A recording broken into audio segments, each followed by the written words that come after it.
은혜로운 찬양 감사합니다. 호산나 찬양대 여러분들은 존재만으로 은혜가 됩니다.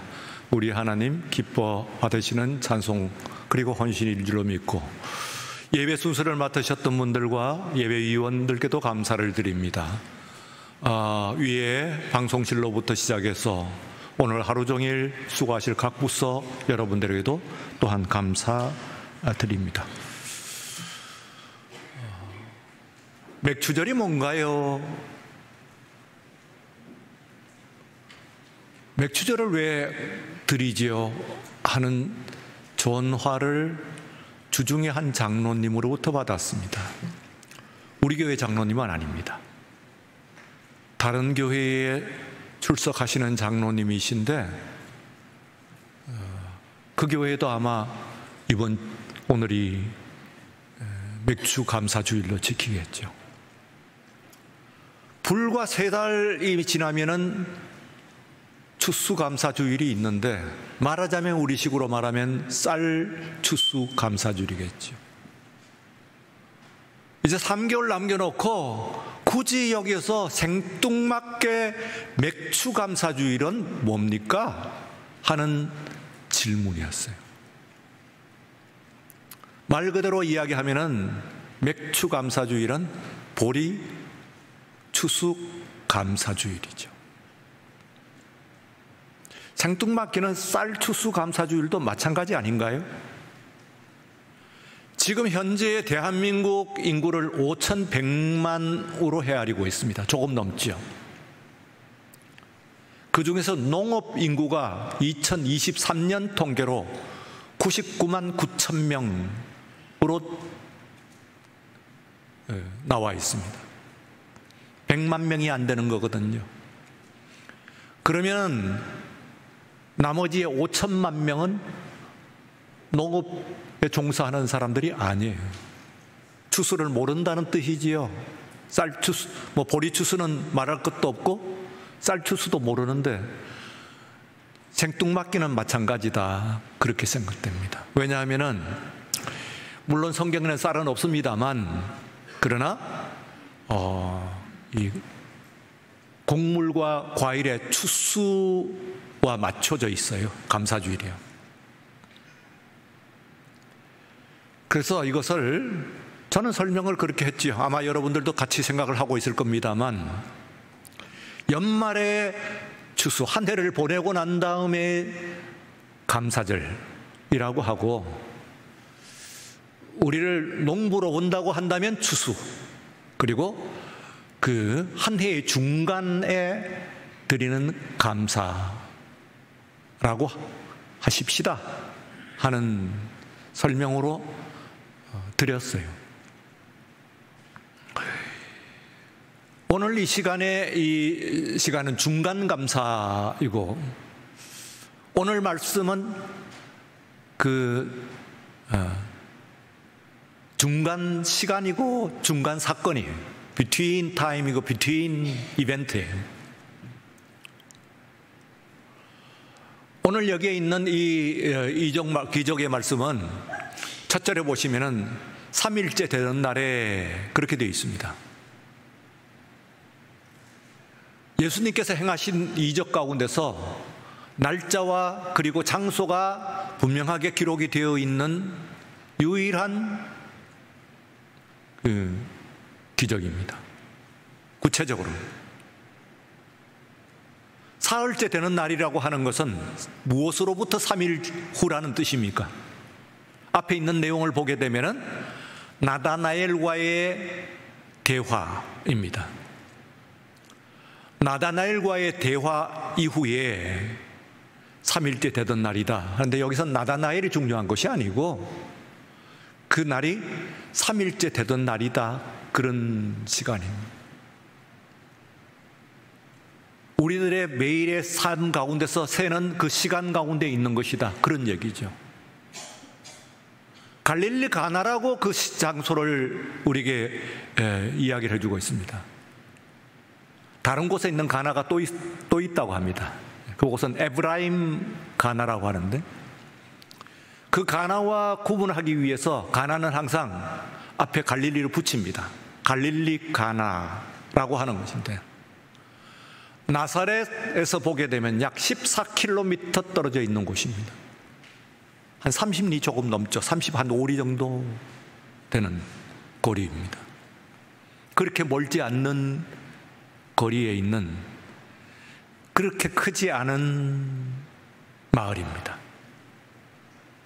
지금은 이 사건으로 인해서 유명해졌습니다만, 오늘 요한복음에 오늘 본문에 이 사건이 없었다고 한다면, 이 이적이 없었다고 한다면 아마 지금도 어느 누구도 찾지 않는 산골의 작은 마을에 불과했을 겁니다. 의미 없어 보이는 이 시간을 나다나엘과의 인터뷰 후에 3일, 그리고 작은 마을 가나에 있었던 사건이다. 여기에 모여있는 제자들도 그래요.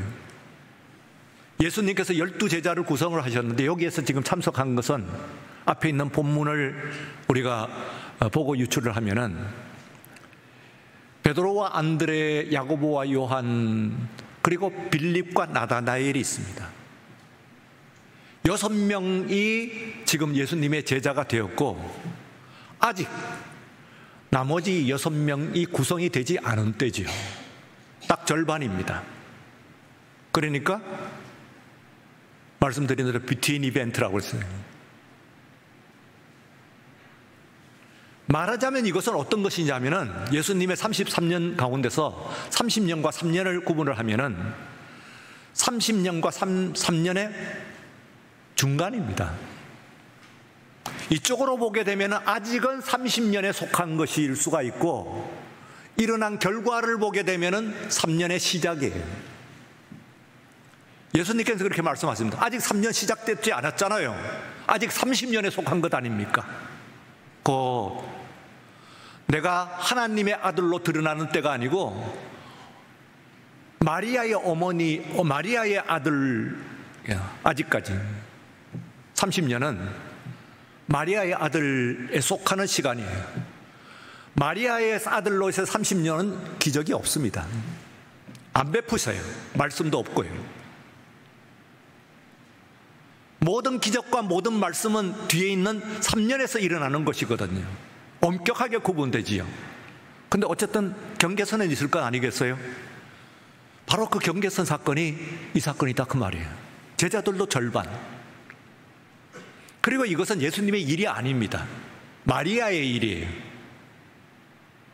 마리아의 친정 조카의 결혼식이라고 알려져 있습니다. 그렇기 때문에 예수님만 갈 것이 아니고, 이정 말씀의 마지막 부분에 보게 되면은 예수님의 동생들이 다 참석한 거로 돼 있어요. 남동생, 여동생 다 참석했어요. 왜? 그 집안의 일이니까, 마리아의 일이니까. 먼 곳에서 일어난 것도 아니고 나사렛에서 가까운 곳에서 일어난 거예요. 그러니까 예수님은 마리아의 아들로서 참석한 것이지, 하나님의 아들로서 3년에 속해가지고 예수님의 일로서 참석한 것이 아니다, 그 말이에요. 그런데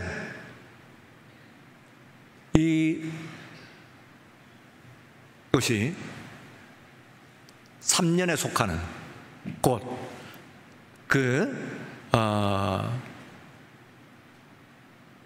사생애, private life, 사생애에 속한 30년이 아니고 public life, public mission이죠. 공생애라고 하는 3년에 속한 것으로 전환되는 사건이 이 사건이에요. 그러니까 그냥 이적이 아니죠. 어디에서 어떻게 전환되었던가, 어떤 경로를 통해 갖고 전환되었는가 하는 것을 얘기합니다. 그래서 예수님의 일이 되어버립니다, 이 사건이. 마리아의 일에서, 어머니의 일에서, 가정의 일에서 그 어머니 아들로서 참석을 했다가 마침 아직 제자들도 구성이 안 됐어요. 덜 됐어요. 절반밖에.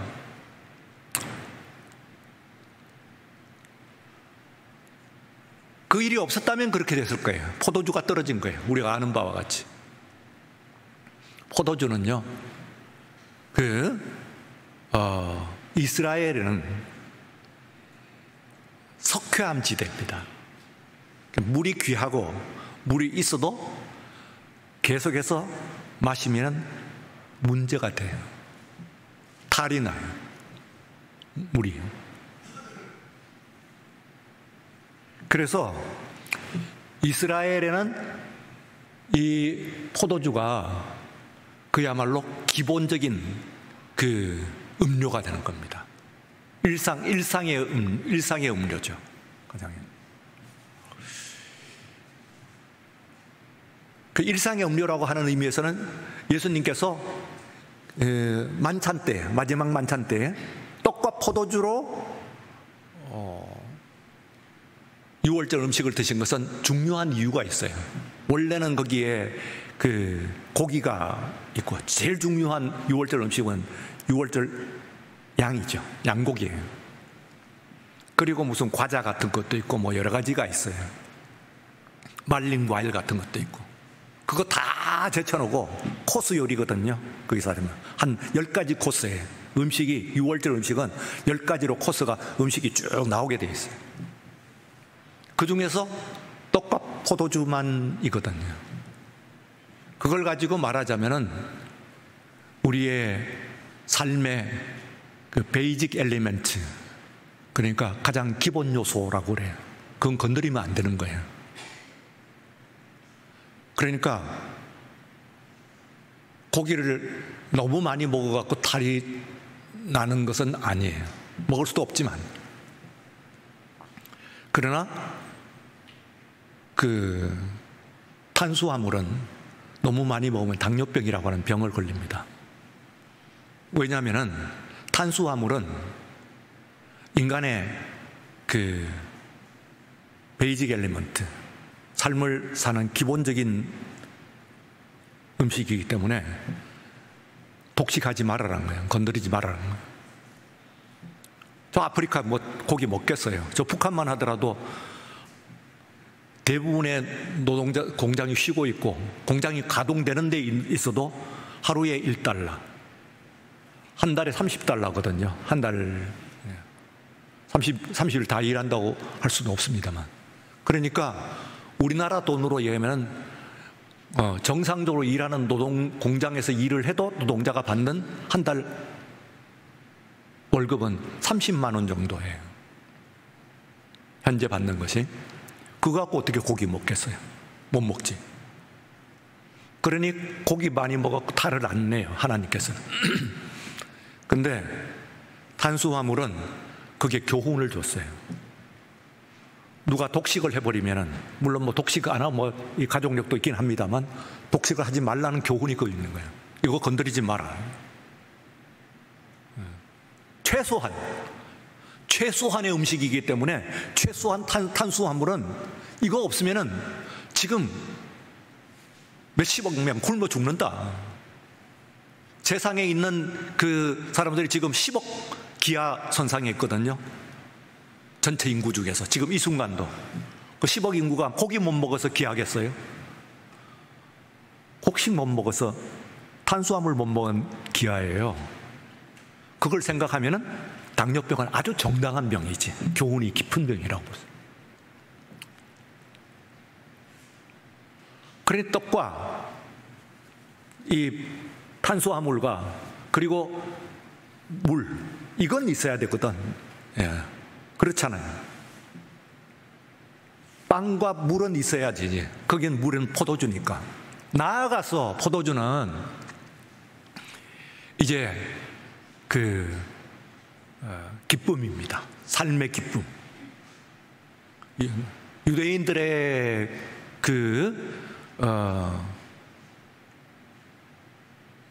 늘 하는 그런 말 속에서 있는 속담 속에는 Without wine there is no joy. 그러면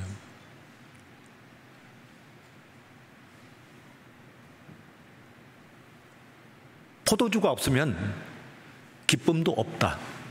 그게 입에 붙어 있는 그 경고예요. 유대인들이 늘 하는, 모든 유대인들은 그거 우리가 난 놓고 기억 잘 안다고 하는 이야기처럼 다 잘 알고 있는 그 내용, 늘 하는 말이니까. 포도주가 없으면 기쁨도 없다. 인생의 기쁨이 다 사라지는 거예요, 포도주가 없으면. 근데 이 포도주가 떨어졌습니다. 왜 떨어지냐 하면은 결혼식과 관련 있고, 그때 이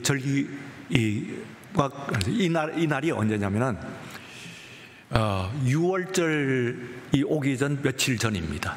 이 날짜에. 그럼 기본적으로 포도주가 언제 만들어지냐면은 오순절에 만들어져요. 그때 포도가 막 나가지고 만드는 거예요. 예. 그때 금방 만들어지는 것을 급하게 기다리지 않고 마셔버리면은 탈이 나는데, 그걸 새술이라고 그래요. 새술에 취했다 하는 그 새술이 그거예요. 오순절에. 그래, 오순절이라고 하는 것은 6월절로부터 오순이거든요. 50일이거든. 근데 그때 포도주가 만들어져가지고 1년을 거의 가요. 그러면 6월절쯤 되면은 떨어져요. 그렇지. 이제 50일만 있으면 새 포도주 나오니까, 새 포도가 나니까. 이제부터 새 포도가 나기 시작하거든. 그러니까 만든 포도주는 6월절쯤 되면은 떨어진단 말이에요. 안 떨어지는 것은 절기에 맞춰가지고 이걸 남겨놔야죠. 6월절 만찬을 하기 위해서, 6월절 잔치를 하기 위해서 10가지 코스라고 그랬잖아요. 10가지 음식의 코스가 있다고요. 코스 요리. 그 10가지 음식에서 포도주를 마시는 것이 있으니까 이걸 위해서 6월절 것을 남겨놔야 돼. 그래야 그걸 6월절에 먹는 거야. 예수님께서 그때 마신 포도주는 그 전해에 오순절에 담아가지고, 물론 뭐 몇 년 더 갈 수도 있는 겁니다만 최소한 그게 남아고 1년을 돌아가지고, 한 사이클을 돌아가지고 6월절에 그때를 위해서 남겨놓은 포도주예요. 그거 아니면 못 마셔요. 그런데 결혼식이라고 하는 것이, 이건 절기잔치와 마찬가지로 잔치는 잔치인데 조금 독특한 특성이 있습니다. 알죠? 어떤 특성이 있어요? 언제일지 몰라요. 내 아들 내 딸 결혼식 하는 것이 뭐 내년 몇 월 달이다 하고 잡아놓은 수도 있지만은 당장 다음 달에 하는 수가 있거든. 그게 결혼식에 갖고 있는 특징 중에 하나예요. 그렇죠? 당장 2달 뒤에 결혼식 하기로 했습니다. 이렇게 되면은 이 결혼식을 위해 가지고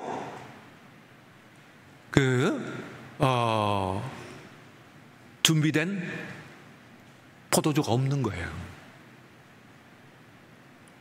그러면 뭐만 남았냐면 6월절을 위해서만 준비한 것만 남아 있겠지, 집집마다. 그러면은 조금, 내가 이 6월절은 집안의 축제라고 그랬잖아요.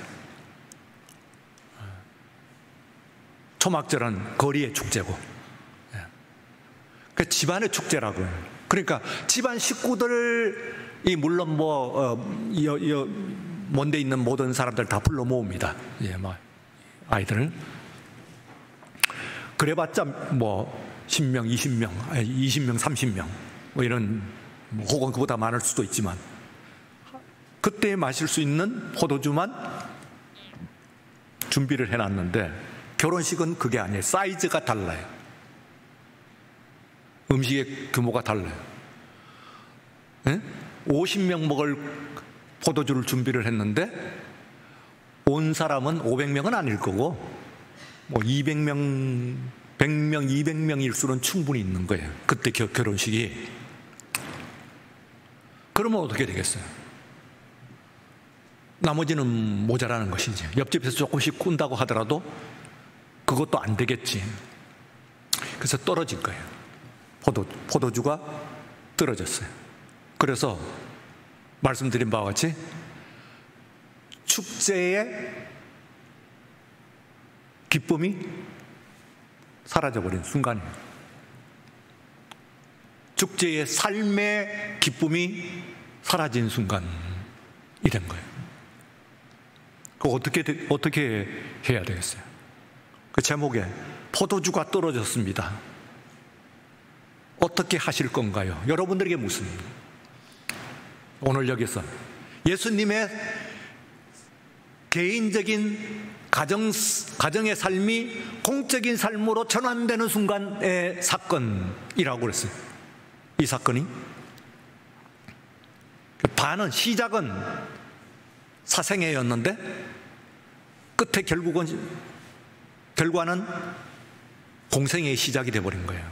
원래는 그렇지 않았는데 계획에는 없는 거죠. 그러나 어머니의 요청에 의해 가지고 예수님의 사역이 시작이 퍼진 거죠. 이 와인에 이제 그것을 위해서 지금 달라고 그러는데 여기 이에서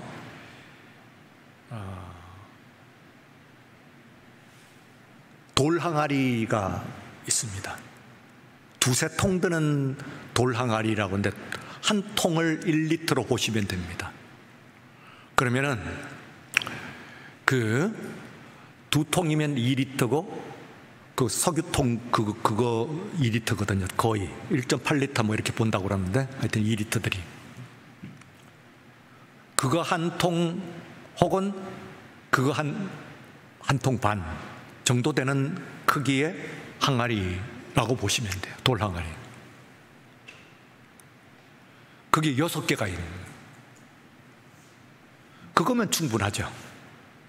거기에 포도주를 채우면 이미 공급된 포도주가 있고, 그 다음에는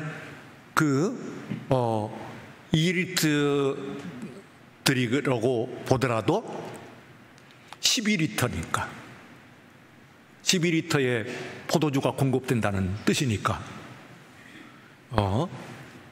충분합니다. 근데 여기에 이제 특징은 그거예요. 이게 유리 항아리가 아니고 플라스틱 항아리가 아니거든요. 그러니까 겉은 멀쩡한 거예요. 그 속이 바닥이 났어요. 바닥이 났다고 하는 뭐 일본식 영어로 앵꼬 났다 그러는.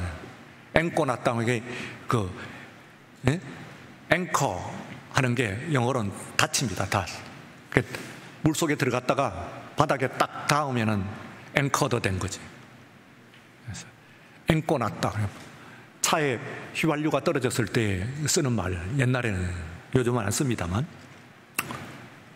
앵꼬가 났습니다. 우리의 인생에 앵꼬가 났는데 겉은 멀쩡해 보이는 거예요. 여러분들이 삶이 바닥이 났는데, 바닥에 드러났는데 지금 겉으로는 아무도 모르는 거예요. 아니, 사실은 솔직히 말하면 한 사람은 압니다. 나는. 그런데 딴 사람들은 알 수가 없어요. 왜? 돌 항아리이기 때문에. 돌단지거든 이게. 그러니까 멀쩡해 보이는 거예요. 신앙도 바닥이 나요. 찬송도 바닥이 나. 그런데 오늘 찬송 여러분들 얼마나 은혜롭게 멋진 찬송 불렀어요. 겉에 보면은 항아리는, 찬송의 항아리가 완벽해 보여요. 근데 만약에 찬송 부르는 여러분이 내 찬송이 나는 딴 사람 보기에는 완벽해 보이지만은 바닥이 드러났다고 합니다. 그건 누가 아냐? 여러분들이 알겠죠. 내가 오늘 찬양돼서 찬송을 불렀지만 사실은 내 심령의 찬송에 바닥이 났다는 거예요. 그걸 알 수가 없어. 밖에서 있는 사람은 멀쩡해 보여요. 오늘 이 자리에 있는 모든 사람들이 멀쩡해 보이잖아요. 그럴듯해 보여요.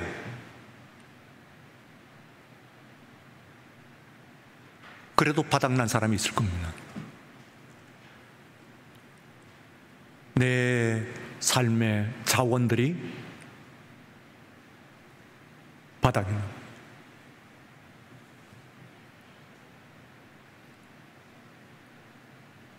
제가 신학교 시절 가장 친한 친구가 있었어요.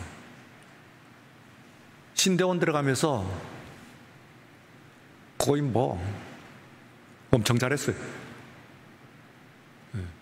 요 5손가락 안에는 꼽히는 입학 성적이에요. 인격도 좋고 가정도 좋고 다 좋아요. 근데 어느 순간에 바닥이 나요. 어느 교인들이 조금 예민한 질문을 하는데 폭발을 꽝꽝. 그의 신앙도 가정도 건강도 목회도 여지없이 무너져간 목회자의 번아웃이라고 그럽니다. 목회자도 번아웃 된다고요. 다시 말하면 목회자도 목사도 바닥난다고요. 여러분이 보는 멀쩡한 목사님, 멀쩡한 장로님 속에서 바닥이 난 목사님, 장로님 있다고요. 그 말이에요. 그런데 겉으로는 돌 항아리니까 이게 안에서 바닥난지 안 한지를 알게 뭐예요. 멀쩡한 모습으로 걸어다니고 있는 거예요. 어느 순간에 무너지는 바닥난. 어떻게 할 거예요? 여러분이 묻는 거예요. 포도주가 떨어졌습니다. 여러분의 삶의 기쁨이, 여러분의 삶의 의미가, 여러분의 삶을 먹일 그 포도주가, 자원이 바닥났다. 어떡하실래?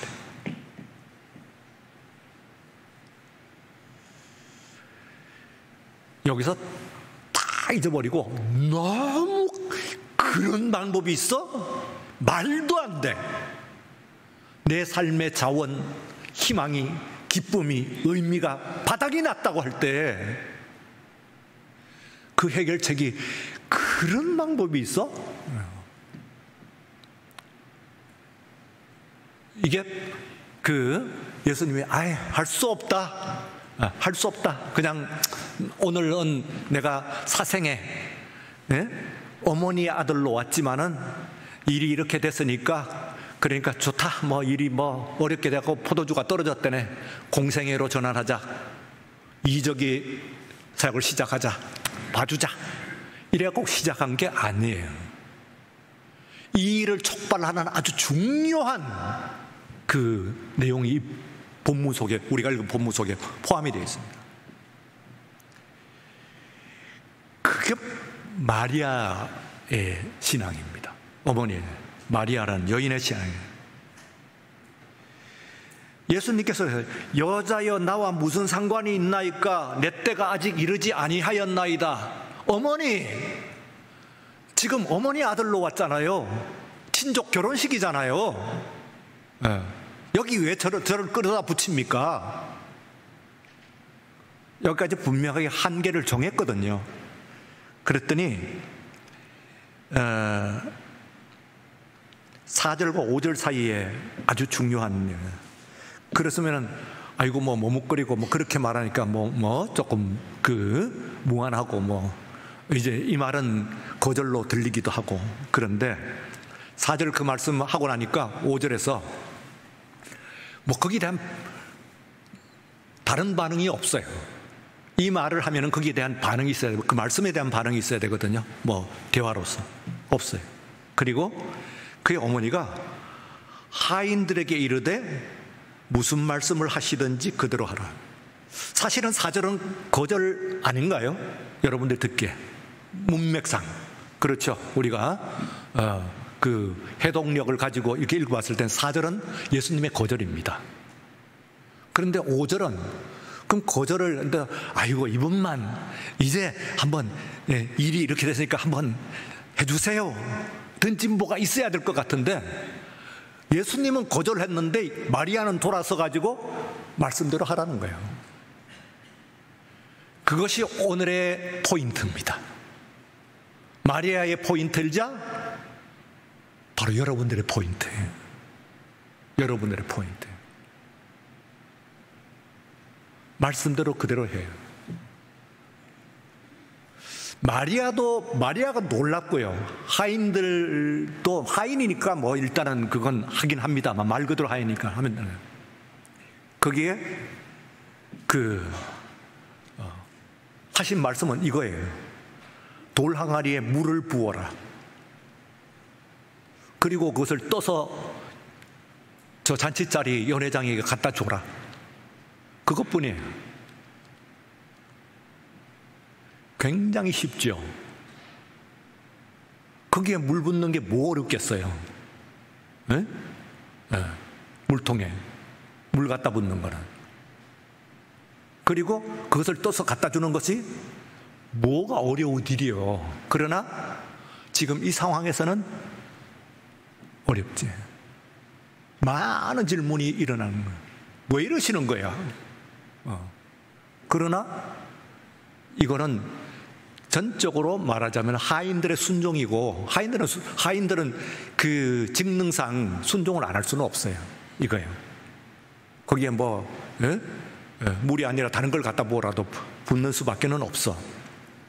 그러나 이건 마리아이시네요. 말씀대로 하라는 거예요. 그냥 거기에 주님의 말씀에 따라서 물을 부어라. 그리고 너무 간단하고 단순한 이야기입니다. 특별할 것이 없어요. 그러나 소용이 없을 것 같은데, 이것 가지고 말씀 가지고 안 될 것 같은데, 말씀 외에 좀 특별한 것이 있어야 될 것 같은데, 어떤 특별한 방법 같은 거, 이런 거 강구가 돼야 될 것 같은데, 그냥 말씀만 하신 거예요. 그래서 거기서 포도주가 공급이 되었어요. 여러분, 우리 주님께서 역사하시는 것은 언제 역사하냐면은 여러분의 일상, 첫째는 오늘 말씀에 일상 가운데 임하시는 거예요. 비트윈 타임이라고 하는데, 비트윈 타임에서 비트윈 이벤트가 나오는 거예요. 우리는 오늘 이 시간이 예배잖아요. 그리고 여러분들이 나가서 이제 그러면은 오늘 예수님께서 여기서만 여러분들 만나고 가시냐면 아니고, 여러분의 삶의 사이사이 일상으로 되는 거기에 함께 하시는 줄로 믿습니다. 그러면 거기에서 주님께서 두 번째는 중요한 것이, 내 삶의 자원이 바닥났을 때 그때 일하십니다. 근데 그건 나는 기본적으로 어떻게 됐다고요? 돌항아리라고요. 남들은 몰라요. 바로 옆에 있는 사람도 몰라. 심지어는 가족도 모르는 수가 있어. 내가 바닥이 난지 않은지, 내 정신적인 자원 바닥이 난지 않는데 내 가족도 몰라. 내가 이렇게 힘들고 이렇게 외롭고 이렇게 고통스럽고 이렇게 불안한데 옆에 사람도 모르는 주님께서 하십니다. 그리고 주님은 여러분의 삶의 앵커, 바닥났을 때 바로 거기에서 역사하시는 줄로 믿습니다. 여러분 그걸 믿어야 돼요. 그래서 우리는 우리 삶의 바닥에서는 항상 누구를 바라봐야 하냐? 지난주에 말씀을 드렸죠. 하늘을 바라봐야 돼요. 그리고 어디에 순종을 해요? 여러분의 삶의 바닥이 났을 때 그 문제를 해결하는 방법, 다른 어떤 가능성도 다 떨어졌을 때 이제는 없어요. 이때 이 6월절 이르러 가지고 여기서 그 포도주를 공급하는 데는 없는 거예요. 새로 찌어갖고 만들 포도도 없어. 이럴 때는요. 갖고 있는 모든 것을 다 썼는데 내 삶은 바닥났을 때 우리 주님께서 말씀하세요. 그 말씀에 순종하시는 우리 모두가 되시기를 축원합니다. 거룩하신 하나님 아버지, 감사합니다. 주일 주님 앞에 나왔습니다. 오늘 이 시간 우리들과 함께 하시고 우리가 가는 곳곳마다 우리의 삶 가운데 함께 하시는 하나님, 나의 삶의 기쁨과 의미와 가치와 그리고 방향을 잃어버렸을 때 우리 주님 함께 하실 줄로 믿습니다. 오 주여, 지금 부르짖고 있는 심령에 하소연하는 소리를 들으시사 오늘 이 시간 주의 음성을 들려 주시옵소서. 또한 말씀하실 때 그대로 행하는 우리의 믿음도 함께 허락하여 주시옵소서. 예수님 이름으로 기도리옵나이다. 아멘.